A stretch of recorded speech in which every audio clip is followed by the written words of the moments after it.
معزز سامعین کرام، آپ سن رہے ہیں دیار اردو چینل پر پروفیسر ڈاکٹر اشتیاق احمد کی کتاب پنجاب کا بٹوارہ 1947، ایک المیہ ہزار داستانیں، باب نمبر 1، نسل کشی کا نظریہ۔ سب ہیڈنگ: گروہوں کے درمیان ابلاغ کی ناکامی۔ رابطوں کی ناکامی اور اعتماد کے فقدان سے متحارب گروہوں کے درمیان تلخ تعلقات میں شدت آ جاتی ہے۔ جب سیاست کا معمول کا انداز کافی نہیں ہوتا اور ایکشن کی خطرناک اقسام جنم لیتی ہیں تو وہ مختلف انداز میں نسلی گروہوں اور بلا شبہ افراد پر اثر انداز ہوتی ہیں۔ کچھ خود کو طاقتور اور برتر محسوس کرتے ہیں، جبکہ بعض دیگر کمزوری اور لاچارگی۔ اس سب کا انحصار سیاق و سباق یا تناظر پر ہوتا ہے۔ جب جاری سیاسی مسابقت بند کمروں سے باہر عوام میں آ جاتی ہے تو تصادم اور کشیدگی کو کم کرنے کا آزمودہ طریقہ کار بتدریج غیر مؤثر ہو جاتا ہے۔ غیر یقینی سیاسی مستقبل کے تناظر میں ایسا مجموعی اثر کافی زیادہ اور غیر مطابق ہو سکتا ہے، چاہے تشدد نہ ہو یا کم شدت کا ہو۔ مظاہرے، جلوس اور نعرے بازی، یہ سب ایسے دور میں مختلف معنی کے حامل ہوتے ہیں۔ جو چیز ایک گروہ کے نزدیک سیاسی عدم اطمینان کے اظہار کا پرامن اور جائز طریقہ ہو سکتا ہے، وہ مخالف گروہ کے نزدیک خطرناک ہو سکتا ہے۔ نتیجتاً حتمی نتائج حریف فرقوں کی طرف سے مقرر کیے گئے اہداف سے بہت مختلف ہو سکتے ہیں۔ دیگر الفاظ میں یہ ضروری نہیں ہوتا کہ نسلی صفایا یا نسلی قتل عام ہی مطلوبہ مقصد اور ہدف ہونا چاہیے، لیکن اعتماد کے فقدان کی صورت میں ایک مخصوص علاقے کی سرحدوں کے اندر شراکت اقتدار یا امن یا آبادی کے پرامن انتقال کے لیے مذاکرات میں ناکامی ایک متحرک عمل میں بدل سکتی ہے، جس کے نتائج سماجی یا سیاسی عناصر کے قابو میں مزید نہیں رہیں گے۔ اس کا نتیجہ تشدد یا جوابی تشدد پھوٹنے کی صورت میں نکل سکتا ہے۔ سب ہیڈنگ: طوائف الملوکی اور شورش۔ جب ریاستی انتظامیہ بتدریج غیر مؤثر، متعصب اور فریق بن جاتی ہے تو طوائف الملوکی سر اٹھا لیتی ہے۔ تب افراد اور گروہوں کے پاس اس کے سوا کوئی چارہ نہیں رہ جاتا کہ وہ اپنے طور پر اپنی بقا کے لیے اقدامات کریں۔ جیسے جیسے زندگی کے لیے خطرات حقیقی اور ناگزیر ہو جاتے ہیں، سماجی سرمائے اور ہم آہنگی میں مزید کمی ہوتی چلی جاتی ہے۔ اگر متصادم گروہ مفادات کے سماجی تحفظ کے لیے متعصبانہ طور پر متوازن اور انتہائی پرعزم ہوں تو اس مرحلے پر تشدد کے آثار نمایاں ہونے لگتے ہیں۔ اکثر ایسی صورتحال رد عمل کی سیاست کو جنم دیتی ہے۔ یہاں رد عمل کو دو معنوں میں استعمال کیا گیا ہے۔ ایک تو میکانیکی عمل، رد عمل تعلقات اور اس کے ساتھ سوچنے کا جاہلانہ انداز۔ دوسرا، دو یا دو سے زائد نسلی گروہوں کی طرف سے ایک دوسرے کے ساتھ برتاؤ۔ ایسی صورتحال میں اندرونی رد عمل وقوع پذیر ہوتی ہے۔ جیسے جیسے صورتحال خراب ہوتی ہے، تفریق کا آپشن سب سے پہلے سامنے آتا ہے، جیسے کہ مصنف ہوبز نے اپنی کتاب لیویتھن میں تفصیل سے اس کا ذکر کیا ہے۔ دشمن افراد یا اجتماعی گروہ کا بے چہرہ بلا امتیاز گروپ میں بن جاتا ہے۔ ایک ایسا ہدف جسے نشانہ بنایا یا قبل از وقت حملے کا قابل سمجھنا ضروری سمجھا جاتا ہے۔ البتہ پے در پے جارحیت سے منظم قتل عام خود بخود واقع نہیں ہوتا۔ کسی گروہ کے خلاف بڑے پیمانے پر تشدد شروع ہونے سے پہلے مخالف گروہ کے خلاف کسی حد تک چیدہ کارروائیاں ہوتی ہیں۔ یہ بھی دیکھا گیا ہے کہ اکثر ایسے افراد جو عام حالات میں کسی مجرمانہ سرگرمی میں ملوث نہیں، وہ بھی ایسے مواقع پر جارحانہ کارروائیوں میں حصہ لینے لگتے ہیں۔ یہ کہنا مناسب ہوگا کہ وہ بھی کسی لحاظ سے مطعون اور غیر انسانی رویوں کے عمل میں بے نقاب ہو چکے ہیں۔ ہم لوگ ہجوم کی نفسیات کے عزائم سے آگاہ ہیں، لیکن یہ نفسیات بھی کسی معاشرے میں نظریے کی ترویج کے بتدریج عمل سے ماخوذ ہوتی ہے، لہٰذا ابتدائی رد عمل بھی برین واشنگ کے عمل کی پیداوار ہوتا ہے، جو ممکن ہے عرصہ دراز پہلے سے شروع ہوا ہو۔ نسلی قوم پرستی کے لہجے اور نظریے میں سیاسی مہم جوؤں کی طرف سے انخلاء کا جو راستہ دیا گیا ہے، وہ گروہ کے ارکان کے اجتماعی ہیجان اور نفسیات پر اثر انداز ہو سکتا ہے۔ یوں وہ ممکنہ خطرے کے خلاف متحرک ہو جاتے ہیں۔ انتہائی صورتحال میں اجتماعی ذہنی خلل کا اخراج منظم پیمانے پر قتل عام اور دیگر مظالم کی شکل میں ڈھل سکتا ہے۔ ابتدائی رد عمل حاوی ہو سکتا ہے اور گروہ یا جتھے کا حصہ ہونے کی حیثیت سے افراد دشمن کے خلاف مشترکہ کارروائی میں اطمینان محسوس کرتے ہیں۔ دوکسن کیچناک نے اپنی تحقیق میں پوری تفصیل سے لکھا ہے کہ کس طرح قوم پرستی افراد اور گروہوں کی نفسیات پر اثر انداز ہوتی ہے اور انہیں جارحانہ رویوں کے لیے تیار کرتی ہے۔ وہ گروہ کا سامنا کرنے میں کمزوری اور ہجوم کے رویے میں راحت محسوس کرتے ہیں۔ کرسٹوفر آر براؤننگ نے اس موضوع پر روشنی ڈالی ہے کہ کس طرح جرمن پولیس بٹالین نے یہودیوں کے قتل عام کا منصوبہ تیار کیا اور اپنے گروہ کے طنز سے بچنے کے لیے مظالم میں بڑھ چڑھ کر حصہ لیا۔ الفاظ دیگر، گروہ یا ہجوم کی نفسیات کو رویے اور طرز عمل کے تعین کے لیے راحت کی ضرورت ہوتی ہے اور اکثر افراد اس پر عمل پیرا ہوتے ہیں، لیکن اس سے بھی اہم یہ ہے کہ وہ لوگ جو جرائم کرنے کے لیے تیار ہوئے انہیں طاقت کے استعمال کی صلاحیت یا مطلب سمجھنے کی ضرورت ہوتی ہے۔ سب ہیڈنگ: پیشگی خبردار ہونا، قبل از وقت مسلح ہونا۔ وہ گروہ جن پر پہلے حملہ کیا گیا اور وہ طویل عرصے تک مصائب کا شکار رہے ہوں سے توقع رکھی جا سکتی ہے کہ وہ پیشگی احتیاطی تدابیر کریں اور بدترین صورتحال کے لیے تیار ہوں۔ ایسی تیاری میں نہ صرف دفاع کرنا بلکہ حملہ کرنا بھی شامل ہوگا۔ ایسی بامقصد آگاہی اگرچہ ضروری ہے، لیکن مستقبل کے تصادم کو منظم کرنے کے لیے کافی بنیاد فراہم نہیں کرتی۔ وہ حالات جن میں ایک گروہ کو ہتھیاروں اور انہیں استعمال کرنے کی تربیت لینے تک رسائی ہوتی ہے، وہ ایسے حالات میں اہم کردار ادا کرتے ہیں جب تک ریاست یا حکومت کنٹرول کے قابل ہوتی ہے۔ تصادم کی تیاری چھپی یا مخفی رہتی ہے۔ جو ہی ریاست کی اتھارٹی کمزور پڑتی ہے، شورش سر اٹھا لیتی ہے۔ اس مرحلے پر گروہ دفاع کے ساتھ حملے کرنے کے قابل ہوتا ہے۔ ایسے حالات میں جو گروہ پیشگی خبردار ہوتے ہیں وہی قبل از وقت مسلح ہوتے ہیں۔ سب ہیڈنگ: گروہوں کے اندر رابطوں کی ناکامی اور نقصانات۔ اب جہاں متصادم گروہوں کے درمیان رابطوں کی ناکامی کا عمل تیز ہوتا ہے، وہاں گروہوں کے اندر بھی رابطوں کی ناکامی کی صورتحال یہ جاننے کے لیے نہایت اہم ہے کہ کس طرح مختلف گروہ ایسے حالات میں کتنا بھگتیں گے۔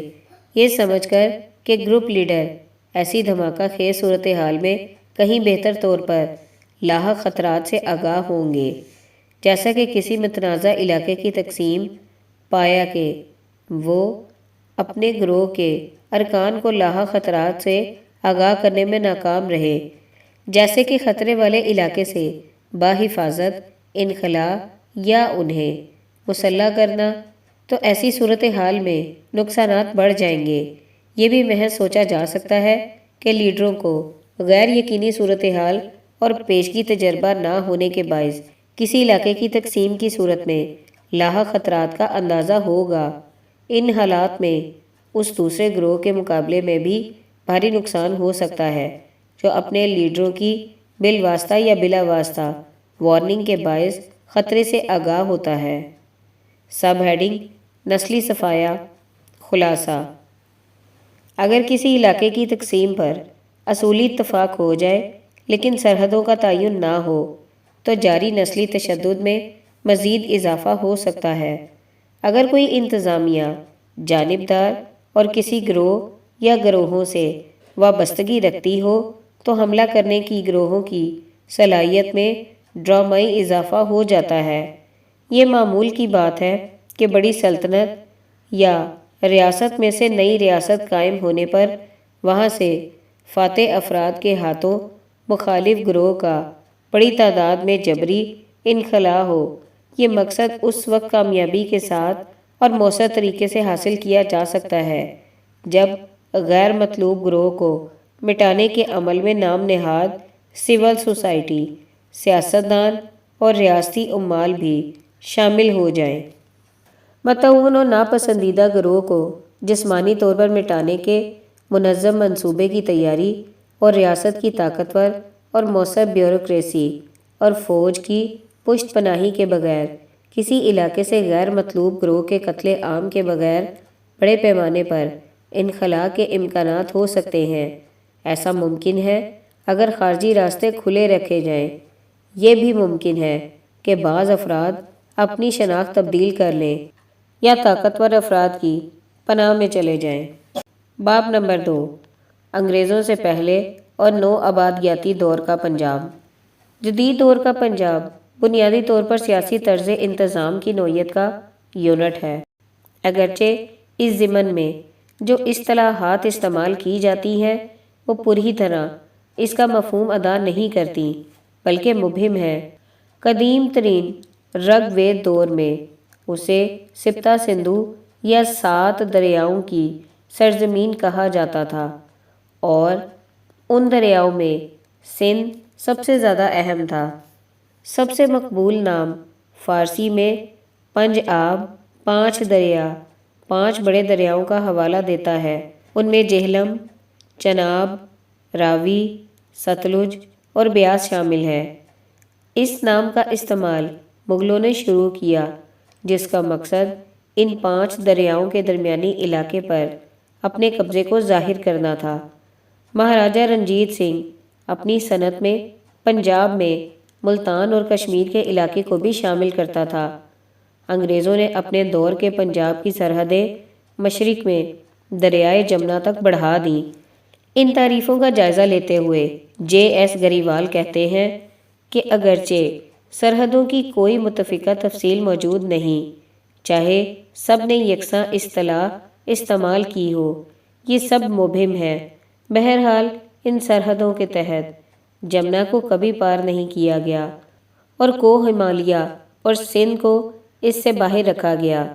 یوں آپ کہہ سکتے ہیں کہ ایک خطہ پنجاب کو شمال اور شمال مغرب میں ہمالیہ نے گھیر رکھا ہے، جبکہ مشرق میں جمنا آخری سرحد تھا، جبکہ آراولی کی پہاڑیاں اور صحرائے تھر مغرب اور جنوب مغرب میں پھیلے تھے۔ سب ہیڈنگ: پنجاب کی نسلی حیت۔ جہاں تک قدیم ترین باشندوں کے نسلی اور مذہبی تعارف کا تعلق ہے تو 1000 سے 1500 قبل مسیح میں ہند یورپی باشندوں کی آمد کے تحت پروٹو آسٹریلوی اور بعد ازاں دراڑوی باشندے بھی یہاں پر موجود تھے۔ ہندوؤں کی 4 ذاتیں براہمن، کھشتری، ویش اور شودر پر مشتمل تھی، اور یہ تقسیم اس وقت وجود میں آئی جب آریائی اور ہند آریائی باشندوں نے حملے کر کے ہندوستان کے اصل باشندوں کو شکست دی۔ نام نہاد اچھوت معاشرے کے ان طبقوں سے تعلق رکھتے تھے جنہیں ہندو اشرافیہ نے غیر انسانی درجے دے رکھے تھے۔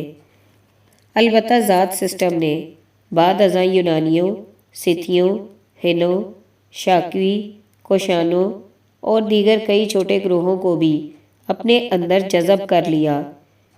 تاہم کچھ مقامی گروہ بدستور الگ رہے اور اپنی علیحدہ قبائلی شناخت برقرار رکھی۔ ہندو مت اور بدھ مت دونوں کی جڑیں 11ویں صدی میں ایسی خطے میں ملتی ہیں جب شمال مغرب کے پہاڑی دروں سے ترکوں، افغانوں کی قیادت میں ہندوستان پر حملے شروع کیے گئے۔ عرب باشندے اوائل 8ویں صدی میں ملتان اور ملحقہ علاقوں میں آباد ہو گئے۔ اس تناظر میں پنجاب کے ثقافتی تنوع اور کثیر رنگی روایت پر بحث کا آغاز محمود غزنوی کے ہاتھوں میں 1021 میں لاہور کی فتح سے ہونا چاہیے۔ اس وقت سے آگے تک خطے میں مسلمانوں کی سکونت مستقل ہو گئی۔ سب ہیڈنگ مذہبی تعلقات۔ پنجاب میں قبول اسلام بتدریج ہوا اور اس کی رفتار میں 6 صدی اور بعد ازاں تیزی آ گئی۔ البتہ اس سے بہت عرصہ قبل صوفیوں کی تبلیغ سے کچھ قبیلے دائرہ اسلام میں داخل ہو چکے تھے۔ عام طور پر طریقہ کار یہ تھا کہ پہلے کسی علاقے میں مسلمانوں کی حکمرانی قائم اور مستحکم ہوتی، اس کے بعد صوفی تبلیغ اسلام شروع کر دیتے اور پرامن طریقے سے لوگوں کے دل جیت لیتے۔ انہوں نے برصغیر میں اسلامی تعلیمات کے ذریعے تمام انسانوں کے برابر ہونے کا نظریہ متعارف کر لیا اور اسے ایک اخلاقی قدر کے طور پر قبولیت ملی۔ اگرچہ مساوات پر مبنی زیادہ سماجی ڈھانچے کی تخلیق میں اس طریقے کے معاون ہونے پر شکوک و شبہات پائے جاتے ہیں۔ مذہبی شخصیت گورکھ ناتھ کی کوششوں کے باعث ہندو مت اور بدھ مت کے درمیان پنجاب میں ہم آہنگی پیدا ہونے لگی۔ گورکھ ناتھ 10ویں اور 13ویں صدی عیسوی کے درمیان یقیناً اسی خطے میں پیدا ہوئے تھے۔ گورکھ ناتھی جوگی یا سیلانی درویش صفت لوگ جہاں شیوائی ہندوؤں کے خد و خال کے حامل تھے، وہاں انہوں نے بدھ مت اور اسلام کی تعلیمات بھی اپنائیں۔ مورخ واڈی ولی کے مطابق گورکھ ناتھی جوگی توحید پرست، ذات برادری کے نظام کے مخالف اور عبادت میں پرہیزگار ہونے کے باعث مسلمانوں اور ہندوؤں کے درمیان پل بننے کی صلاحیت رکھتے تھے۔ ہندوؤں کی اصلاحات کا ایک اور عمل جس نے پنجاب میں اہمیت حاصل کی وہ سنت ہے۔ ان سنتوں کا تعلق بھکتی تحریک سے تھا جو جنوبی ہندوستان میں ہندوؤں بالخصوص چھوٹی ذات کے افراد نے شروع کی تھی۔ یہ ذات برادری کے نظام کے مخالف تھے۔ یہ بھکتی اس کے بعد شمالی ہندوستان اور پنجاب میں کامیابی کے ساتھ آگے بڑھے۔ ان کے پیروکاروں میں بعض مسلمان بھی شامل تھے۔ ان میں سے بھگت کبیر کا نام نہایت اہمیت کا حامل ہے۔ ان کا فلسفہ یہ تھا کہ خدا ایک ہے اور اس کی مخلوق کو اس سے ہرگز جدا نہیں کیا جا سکتا۔ بھکتی لوگ فقیرانہ اور پرہیزگاری کی زندگی بسر کرتے تھے۔ پنجاب میں اس تحریک نے سکھ مت کے ارتقاء کے بعد گہرے اثرات مرتب کیے۔ سب ہیڈنگ صوفیزم اور جامع ثقافت۔ برصغیر میں آنے والے صوفی چاہے وہ مشرق وسطیٰ سے آئے یا وسطی ایشیا سے، وہ جنوبی ایشیا کی خدا اور فطرت میں ہم آہنگی کے فلسفے سے پہلے ہی متاثر، جبکہ بعض کیسوں میں خالصتاً توحید کے نظریات کے حامل تھے۔ اسلام کے اندر صوفی مکتبہ فکر کے 4 بڑے سلسلے تھے: سہروردی، چشتی، نقش بندی، قادری۔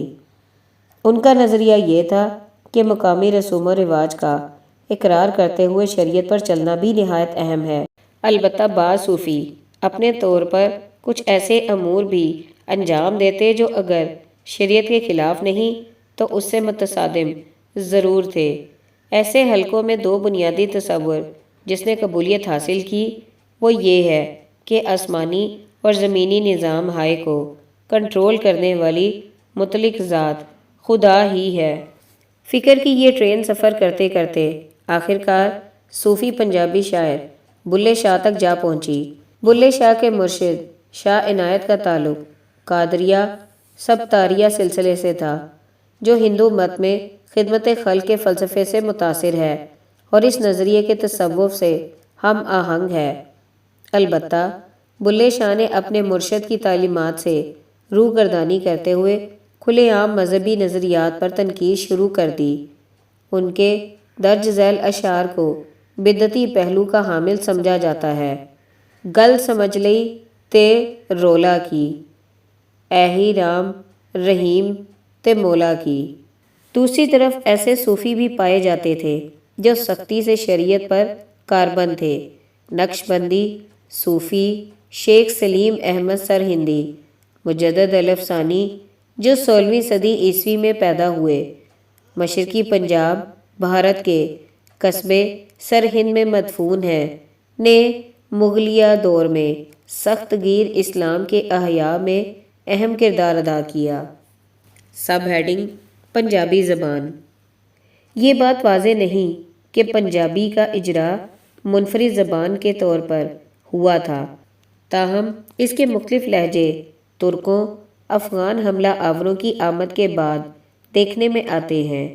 برہمن سنسکرت، جبکہ مسلمان عربی زبان مذہبی مقاصد کے لیے استعمال کرتے تھے۔ گورکھناتی لوگوں سے مقامی لب و لہجے میں مخاطب ہوتے تھے۔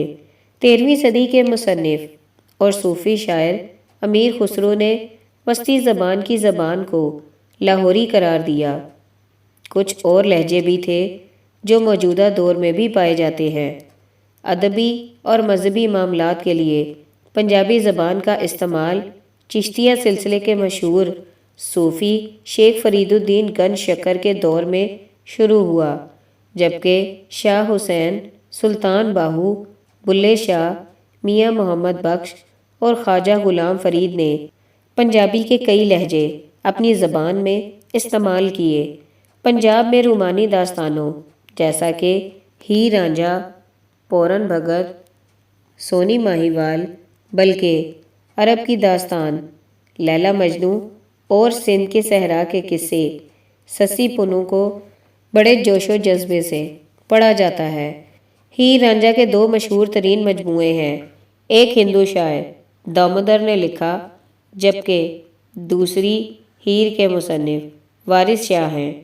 داستان ہیر میں ہندو مت اور اسلام کی مشترکہ اقدار کا زبردست اظہار کیا گیا ہے، کیونکہ ہیر کا عاشق رانجھا مایوسی کے عالم میں گورکھناتی جوگیوں سے جا ملتا ہے۔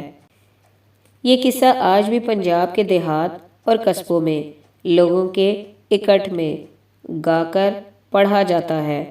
یہ بات ناقابل تردید ہے کہ معاشرے کے تمام طبقوں میں اپنے نظریاتی عقائد اور اصولوں کی پابندی کی جاتی تھی، بالخصوص مذہبی علماء اور ہر کمیونٹی کے ممتاز حلقوں میں، یا یہ کہ مذہبی رسوم کی ادائیگی کے حوالے سے ہر مذہب کی واضح حدود مقرر تھیں۔